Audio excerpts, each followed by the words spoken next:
Johnson ഒപ്റ്റിക്കൽസിൽ തിങ്കൾ ബുധൻ വെള്ളി ദിവസങ്ങളിൽ രാവിലെ 10 മുതൽ ഉച്ചയ്ക്ക് 1 മണി വരെ കണ്ണ് ഡോക്ടറുടെ സേവനം ലഭ്യമാണ്. ഡ്രൈവിംഗ് ലൈസൻസിനുള്ള സർട്ടിഫിക്കറ്റുകളും എല്ലാ ബ്രാൻഡഡ് ഫ്രെയിമുകളും ഇവിടെ ലഭ്യമാണ്.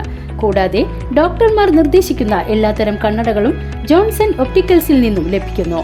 ജോൺസൺ കണ്ണട വ്യാപാരം ഡിവൈൻ ആശുപത്രിക്ക് എതിർവശം വടക്കാഞ്ചേരി. ദീർഘനാളായി തുടർന്നു പോന്നിരുന്ന തൃശൂർ ജൂബിലി മിഷൻ ആശുപത്രിയിലെ നഴ്സുമാരുടെ സമരം വിജയകരമായി ഒത്തുതീർപ്പിലായി. നഴ്സുമാർ മുന്നോട്ട് വച്ച പ്രധാന ആവശ്യങ്ങളിൽ മാനേജ്മെന്റുമായി ധാരണയിലായതിനെ തുടർന്നാണ് 141 ദിവസം നീണ്ട സമരം അവസാനിപ്പിച്ചത്.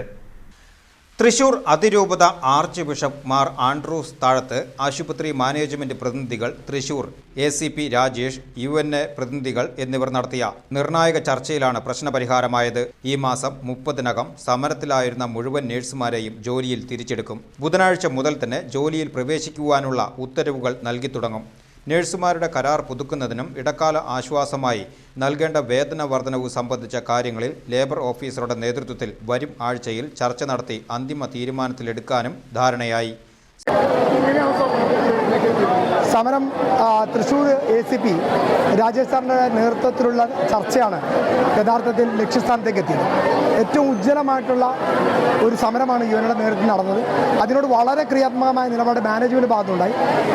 അഭിനന്ദ പിതാവ് മാർ ആൻഡ്രൂസ് താഴത്തിൽ പിതാവടക്കം നേരിട്ട് ചർച്ചയുടെ എല്ലാ ഘട്ടത്തിലും മാനേജ്മെൻറ്റുമായി സംസാരിച്ചു. CEO ബെന്നി അവറുകളായി കൃത്യമായി കോർഡിനേറ്റ് ചെയ്തു. അതിനെല്ലാം പിന്തുണയുമായിട്ട് ജസ്റ്റിൻ അച്ഛനും അതുപോലെ തന്നെ റെനി അച്ഛനും നേതൃത്വം കൊടുത്തോടുകൂടി ഒരു ശുഭകരമായ പര്യവസാനിയായിട്ട് തീരുകയാണ്. 141 ദിവസം ഈ സമരം നടന്നു. കേരള പോലീസിൻ്റെ ഏറ്റവും ശക്തമായ പിന്തുണ, എനിക്ക് തോന്നുന്നു കേരളത്തിൽ UNAക്ക് ഇത്രയും പിന്തുണ ലഭിച്ചൊരു കേരള പോലീസ് ഉണ്ടായിട്ടില്ല. സമരം പൂർണ്ണമായി പിൻവലിച്ചതോടെ ആശുപത്രിയുടെ അത്യാഹിത വിഭാഗത്തിന് മുന്നിൽ കെട്ടി ഉയർത്തിയ സമരപ്പന്തൽ നഴ്സുമാർ തന്നെ പൊളിച്ചു നീക്കി. രോഗികൾക്കും ആശുപത്രി മാനേജ്മെന്റിനും ജീവനക്കാർക്കും ഒരുപോലെ ആശ്വാസമേകുന്നതാണ് ഈ തീരുമാനം.